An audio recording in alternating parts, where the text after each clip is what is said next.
Hello everyone, welcome to my channel. मैं महेश राय स्वागत करता हूं आपका अपने चैनल में।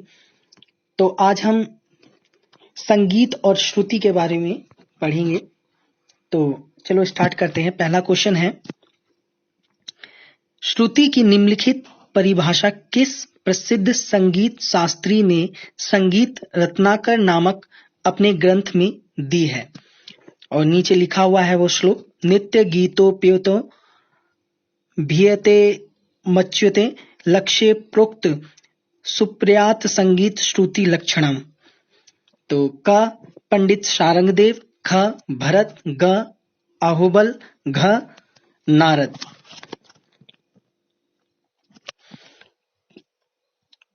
तो इसमें तो पहले आप देख सकते हैं कि पहले ही बता रखा है कि संगीत रत्नाकर, जिसको पता होगा तो वो समझ जाएंगे अपने आप ही। तो इसका जो सही आंसर है वो है पंडित सारंगदेव। ये पंचा सारंगदेव ऐसे नहीं है, ये पंडित है, ये पंडित सारंगदेव, इस तरीके से। ओके,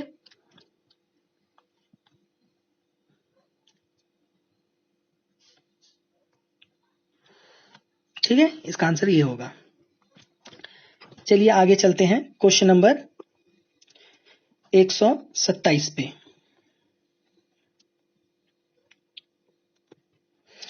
आज हम 15 नहीं, आज हम 17 क्वेश्चन पढ़ेंगे। ओके, और ये संगीत और श्रुति से, जितने भी क्वेश्चन है संगीत और श्रुति से रिलेटेड है। तो क्वेश्चन नंबर 127, श्रुति की निम्न परिभाषा किस संगीत शास्त्री ने दी है जिसमें श्रुति की व्याख्या सहित उनकी संख्याओं की चर्चा है। और यहां पे दिया हुआ है, स्वरूप मात्र श्रवण नद्यो न्यूनतम बिना श्रुति पिच्यते भेदास्ते द्विवंशी मता। क भरत, ख विष्णु नारायण भारत खंडे, ग पंडित दामोदर, घ जयदेव। तो ये संस्कृत है, संस्कृत में ये श्लोक जितने भी हो आएंगे वो संस्कृत में है। वो तो प्रॉब्लम होगी उसमें, क्योंकि मेरी ज्यादा अच्छी संस्कृत नहीं है।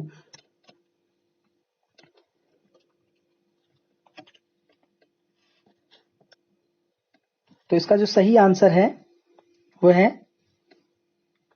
ग पंडित दामोदर ने ये कही है। आगे चलते हैं क्वेश्चन नंबर 128।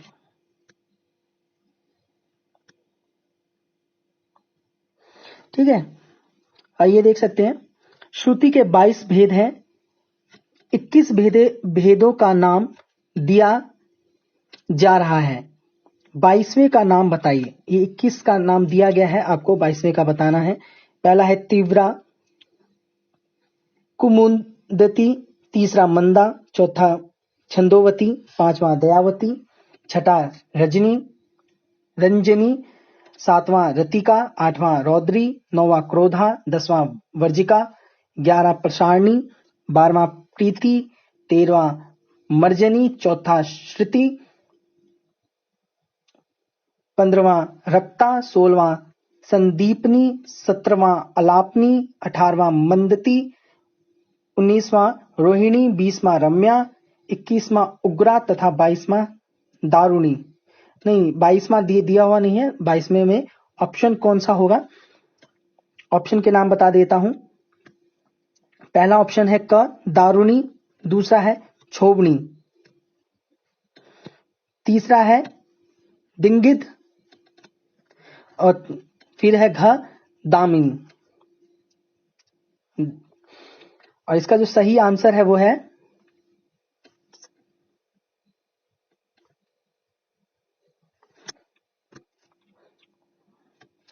छोबनी।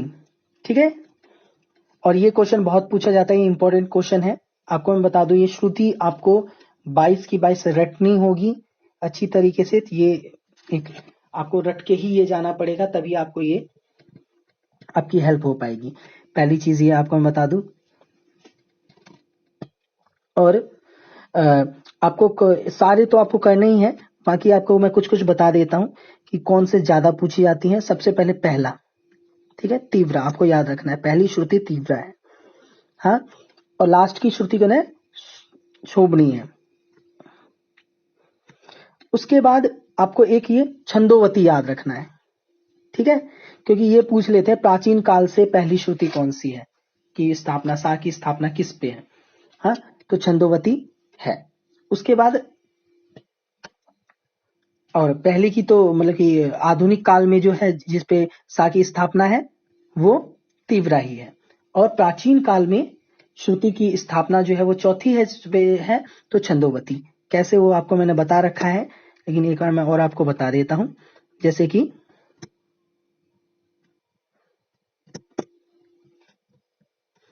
इसको थोड़ा सा हम दूसरा कलर कर लेते हैं, एकदम डार्क कर लेते हैं। सा रे ग म प ध नी, ठीक है, ये हमने लिख लिया स्वर के नाम।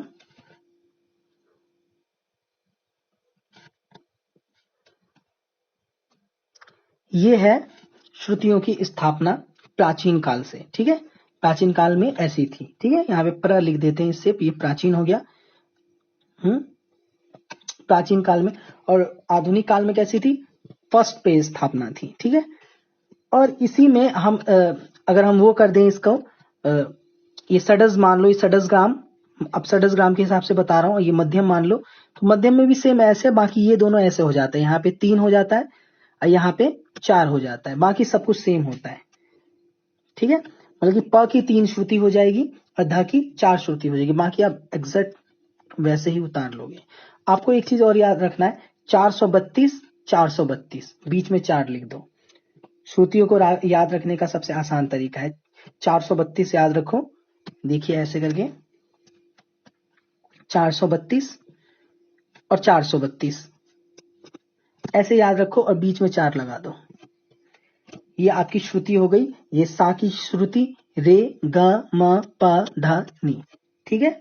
अब यहाँ पे आप लिख सकते हो सा रे ग म प ध नी, ये श्रुति है, इन सबको इतनी इतनी श्रुतियां दी गई हैं इतने पे, ठीक है। और मध्यम ग्राम की श्रुति में क्या करोगे आप? बस ये याद रखना कि यहाँ पे एक श्रुति पहले, नी से पहले जो ध है वहां पे क्रॉस कर दोगे, ऐसे क्रॉस लगा दोगे नीचे, तो ये जो प है ये बाद में आ जाएगी। ये तरीका है कि याद रखने का, ठीक है। प को मध्यम ग्राम में 3 श्रुति दी गई है, ध को 4 श्रुति दी गई है, इस तरीके से आप ये याद रख सकते हो। तो इसमें आप क्या याद रखोगे? इस तरीके से आप याद रख सकते हो। तो श्रुतियों का तो आपको मैंने बता दिया, बाकी आपको मैं कुछ चीजें बता देता हूं। पूछ तो इसमें से कुछ भी सकते हैं, हाँ, लेकिन 3 चीजें सबसे ज्यादा पूछी जाती है, तीव्रा, छंदोवती, ठीक है, दयावती, हाँ, और ये क्षोभनी, और 21वीं श्रुति जो हमारी है ये उग्रा, ठीक है। ये सबसे ज्यादा पूछी जाती है, बाकी आपको याद सारी रखनी पड़ेगी, ओके। और इसको याद रखने के लिए आप बहुत सारे ट्रिक्स अपना सकते हैं, जैसे पहले पहले अक्षर से आपको जोड़ के उसे याद रखिए, जैसे ती, कु, हाँ, म से मंदा, मन, छन, तो तिकु मन छ, इस तरीके से एक वाक्य बन जाएगा, उसे आप बस याद रखिए, तो आपको सारा याद हो जाएगा। किसी भी तरीके से आपको ये याद रखना है, ओके। तो क्षोभनी इसका सही आंसर होगा, क्योंकि इससे क्वेश्चन आएंगे, कम से कम 3 क्वेश्चन इससे रिलेटेड आएंगे 12 नंबर के आसपास। क्वेश्चन नंबर 129, श्रुतियां भारतीय शास्त्रीय संगीत की आधारशिला है, यदि राग स्वरों पर आधारित है तो स्वर का आधार क्या है? क नाद, ख ग्राम, ग मूर्छना या घ श्रुति।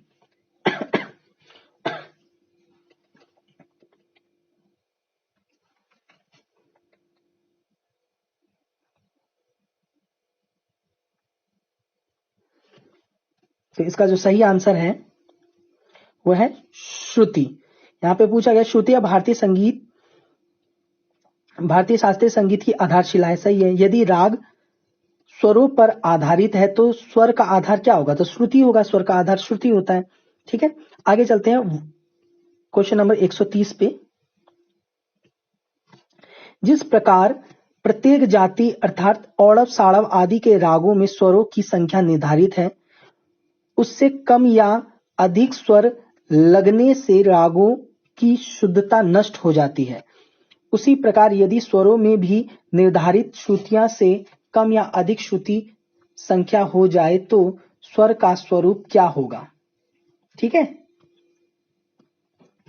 ऑप्शन है आपका क अशुद्ध, ख शुद्ध, ग अपरिवर्तित और घ अचल। क्वेश्चन थोड़ा बड़ा है।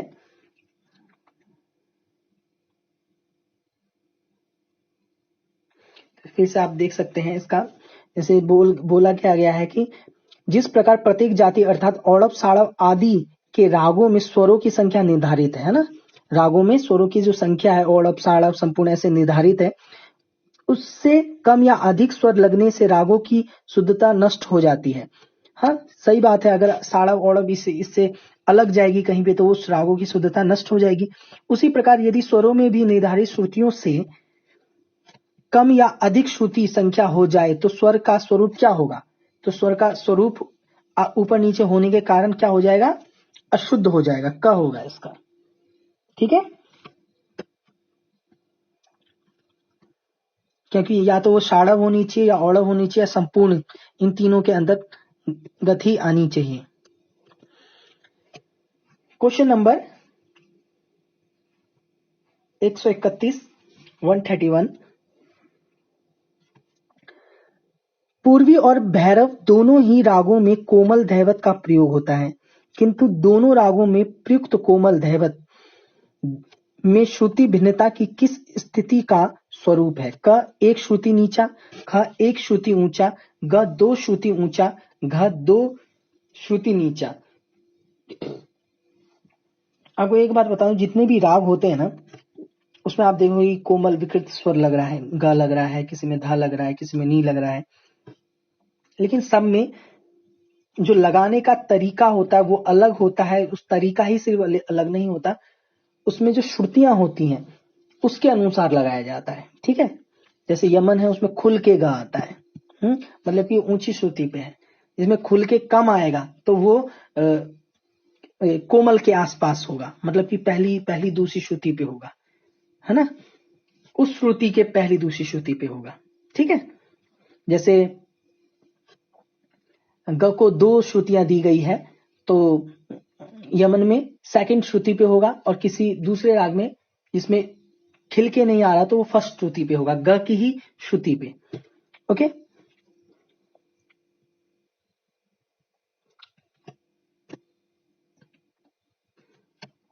तो इसका जो सही आंसर है वो है ख। ठीक है, एक श्रुति ऊंचा होगा। Okay,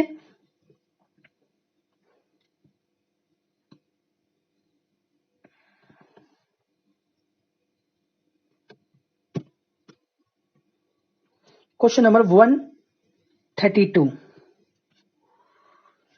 132 question number. राग खमाज के आरोह अवरोह में प्रयुक्त होने वाले कोमल निषाद के स्वरूप परस्पर भिन्न हैं।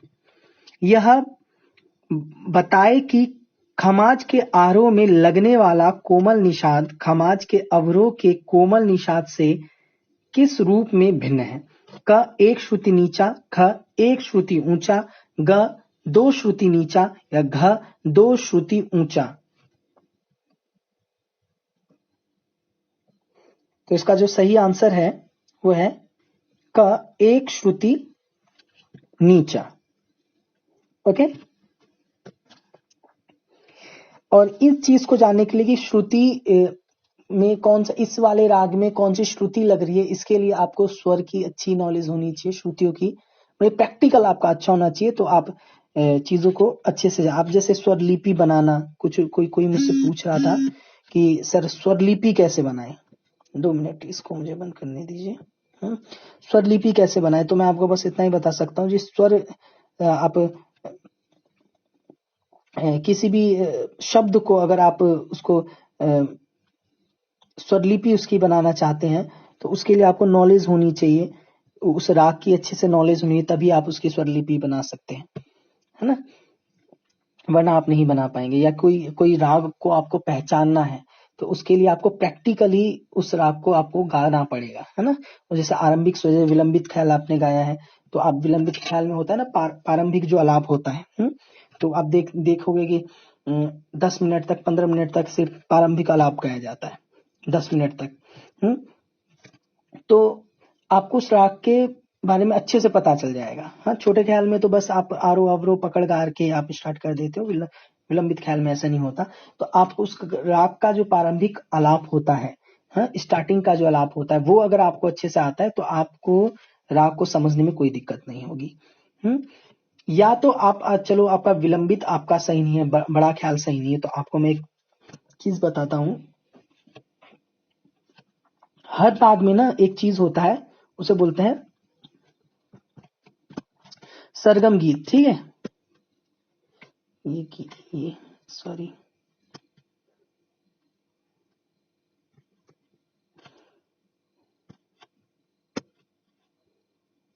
ठीक है। हर राग में एक चीज होता है सरगम गीत।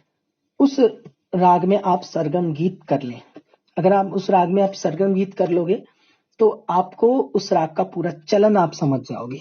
तो क्योंकि राग का हर एक खंड होता है, फेज होता है ना, तो जैसे ही आप गाओगे तो आपको पता चल जाएगा। जैसे क्वेश्चन आएगा तो उसमें वो फेज दिया गया होगा कि ये राग कौन सा है, तो आपको उसको समझने में आसानी होगी बहुत। तो शायद मैंने इसका क्वेश्चन आपको बता दिया है, एक श्रुति नीचा होगा, ठीक है। आगे चलते हैं क्वेश्चन नंबर 33। देखो, एक्सप्लेन भी करना बहुत जरूरी होता है, उसी से आपको समझ में आएगा चीजें।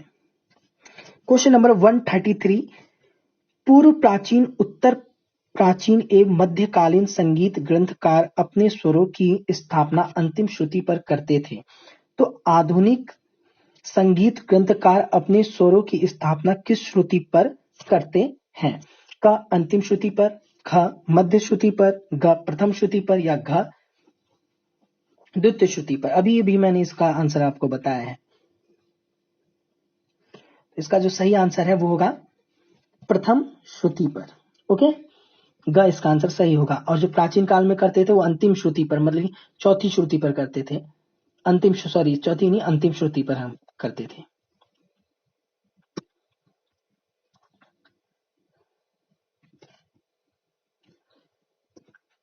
क्वेश्चन नंबर 134, और इसका ये रहा आपका ऑप्शन। भरत ने अपने नाट्य शास्त्र में एक सप्तक में 7 शुद्ध स्वर सारे ग म प ध नी एवं 2 विकृत स्वर काकली निषाद एवं अंतर्गंधार को माना है। तो इस प्रकार उनके निर्धारित कुल स्वरों की संख्या कितनी है? तो क है 7, ख है 10, ग है 9 और घ है 12। तो इस प्रकार तो सिंपल सी चीज है, इसी में आंसर दे रखे हैं कि शुद्ध 7 माने हैं और विकृत 2 माने हैं, तो 7 और 2 प्लस बराबर 9। तो इसका सही आंसर ग होगा 9। क्वेश्चन नंबर 135 की ओर चलते हैं। जो एक्सप्लेन करने वाली नहीं है वो उसको मैं एक्सप्लेन नहीं कर रहा, जो एक्सप्लेन करने वाला होगा उसे मैं एक्सप्लेन कर दूंगा। 135, भरत एवं अन्य प्राचीन संगीत शास्त्रियों की भांति सारंगदेव ने भी शुद्ध स्वरों की स्थापना स्वरों की अंतिम श्रुति पर की है। तो इसमें एक आंसर आपको मिल गया कि सारंगदेव ने भी अंतिम ही श्रुति पर की है, क्योंकि जितने प्राचीन काल के लोग थे, ग्रंथकारक थे, वो प्राचीन मतलब कि अंतिम श्रुति पे ही करते थे। इस आधार पर उसका स अच्युत्य सा चौथी श्रुति पर, रे 7वीं पर, ग 9वीं पर, म 13वीं पर, तो प किस श्रुति पर है? ठीक है, आप पूछ रहा है कि प कौन सी श्रुति पे होगा, तो आपको मैंने सेम वही आपको बताया है कि प कौन सा, आप उसको ऐड कैसे करोगे। तो आप यहाँ पे क्या करोगे, आप, ठीक है, ये ग तक हो गया, ये म हो गया, ये प हो गया, ठीक है, इन सबको ऐड कर दोगे जो आएगा, तो ये हो गया आपका 12, 17वीं श्रुति पर होगा ये, ठीक है। 17 आ गया इसका। तो इसका सही आंसर हो जाएगा घ शतरवी श्रुति पे। ठीक है, आगे चलते हैं। आपको मैंने फिर से एक बार बता देता हूं, आपको क्या करना है, याद रखना है 432 और 432 ये दोनों को हटा हटा के लिखो। ठीक है, अब बीच में 4 लिख दो, ये आपको याद रखना है। ये है सा, ये है रे, ये है ग, ये म, ये प, ये ध, ये नी। सा रे ग म प ध नी, ये इनकी श्रुतियां हैं। सा को 4 दी गई हैं, रे को 3, ग को 2, म को 4, प को 4 और ध को 3 और नी को 3। मध्यम ग्राम में क्या होता है, ये यहां का बस आगे पीछे हो जाता है। उसके लिए मैंने एक चिन्ह बनाया है, उसको मैंने क्रॉस सम का चिन्ह आप याद रखो, है ना, या क्रॉस का चिन्ह। ऐसे प का हो जाएगा ध, ध का हो जाएगा प, मतलब कि ध को 4 श्रुति हो जाएगी और प को 3 श्रुति हो जाएगी मध्यम ग्राम में। बाकी सब कुछ वैसा ही रहेगा। ठीक है, अब उसके बाद एक और ग्राम आता है, उसे बोलते हैं गंधार ग्राम।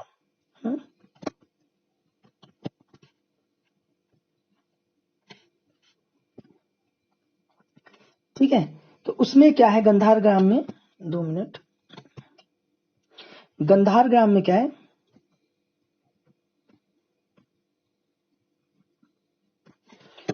गंधार ग्राम में क्या है कि उसमें क्या है, सबको 3-3 और एक को 4 श्रुति दी गई है, वो है नी। नी को 4 श्रुति दी गई है। लेकिन उसकी स्टार्टिंग के जो सबसे पहला स्वर है वो नी है, ये याद रखना। ठीक है, सबसे पहले नी से स्टार्टिंग होती है उसमें, और फिर आता है सा रे ग म प ध। ठीक है, तो ये 4, फिर 3 3 3 3 3 3। ठीक है, इस तरीके से श्रुति उसमें दी गई है।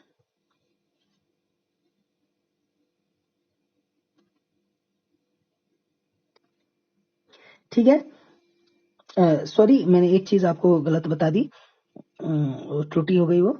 जैसे यहाँ पे दिया गया है सा रे ग म प ध नी, गंधार ग्राम में बता रहा हूं अभी, गंधार ग्राम। ठीक है, यहाँ पे लिखने में प्रॉब्लम हो रही है। तो उसमें क्या है, इस या ऐसे स्टार्टिंग नहीं होगी, स्टार्टिंग होगी आपकी नी से स्टार्टिंग होगी। नी से ही मैंने बताया था, नी सा रे ग म प ध। स्थापना मैंने थोड़ी सी मिस्टेक की थी, तो इसमें नी से स्टार्टिंग होगी और सबकी 3-3 होगी, 3-3-3-3, बस धा की 4 श्रुति होगी। ठीक है, आपको बस ये याद रखना है। ठीक है, ये गंधार ग्राम है। गंधार ग्राम में नी से स्टार्टिंग होती है। आपको ये याद रखना कि क्वेश्चन इसमें 3 क्वेश्चन सबसे ज्यादा बनते हैं कि गंधार ग्राम में 6 स्वरों की कितनी श्रुति है। तो 3 श्रुति है। और नी की से नहीं, क्या बोलते, कौन से स्वर से स्टार्टिंग होती है, तो नी से स्टार्टिंग होती है। और ध की कितनी श्रुति है, हाँ, तो 4 श्रुति है। तो इस प्रकार इसके क्वेश्चन बनते हैं गंधार ग्राम से। और ये कौन से ग्राम से मेल खाती है, ऐसे भी बनता है। ठीक है, तो वो आपको देख लेना कौन से ग्राम से ये मेल खाती है। तो ये मध्यम ग्राम से मेल खाती है, क्योंकि उसमें क्या है, प की श्रुति कितनी है, 4 है। ये यहां पे दिखा देता हूं आपको।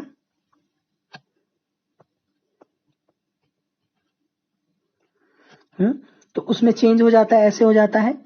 तो प की उसमें सरस ग्राम में 3 होती है, मध्यम ग्राम में ध 4 श्रुतियों का हो जाता है।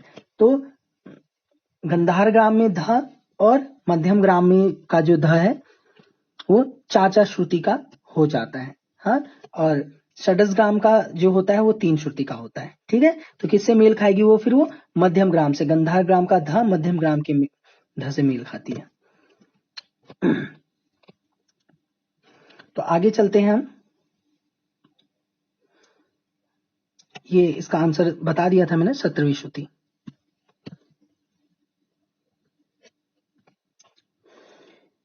तो आज की वीडियो हम यहीं पे समाप्त करते हैं, क्योंकि ज़्यादा टाइम, ये भी वीडियो काफ़ी बड़ी होगी, ज़्यादा एक्सप्लेन किया इसमें, तो ज़्यादा वीडियो लंबी अच्छी नहीं होती। तो मुझे उम्मीद है आपको अच्छा लगा होगा, और इससे नेक्स्ट में हम आगे के क्वेश्चन करेंगे, और मतलब कि 2 वीडियो होगी संगीत और श्रुति पे, 2 ही वीडियो होगी, एक ये है और एक इससे अगली क्लास होगी, उसकी वीडियो आ जाएगी। ओके, तो मुझे उम्मीद है आपको अच्छा लग रहा है। अच्छा लग रहा है तो चैनल को सब्सक्राइब कीजिए, बेल आइकन को प्रेस कीजिए, कमेंट कीजिए, कोई प्रॉब्लम है वो भी बता दीजिए, और टेलीग्राम से भी हमारे जुड़ सकते हैं, और टेलीग्राम का नाम है ऑल म्यूजिक एग्जाम के नाम से टेलीग्राम है, यहाँ से आप जुड़ सकते हैं। डिस्क्रिप्शन में उसका लिंक है, या आप सर्च करके भी इसे देख सकते हैं। वहाँ पे काफी लोग हैं, कोई भी प्रॉब्लम होता है वहां भी पूछ सकते हैं, यहाँ पे भी कमेंट करके आप जरूर पूछें कोई भी चीज है।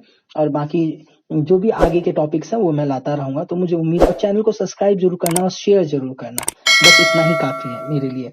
तो अगर आपकी हेल्प हो रही है तो शेयर जरूर करना, और लाइक जरूर करना, कमेंट जरूर करना, और मुझे उम्मीद है आपको अच्छा लग रहा है। तो थैंक यू एवरीवन, जय हिंद, जय भारत।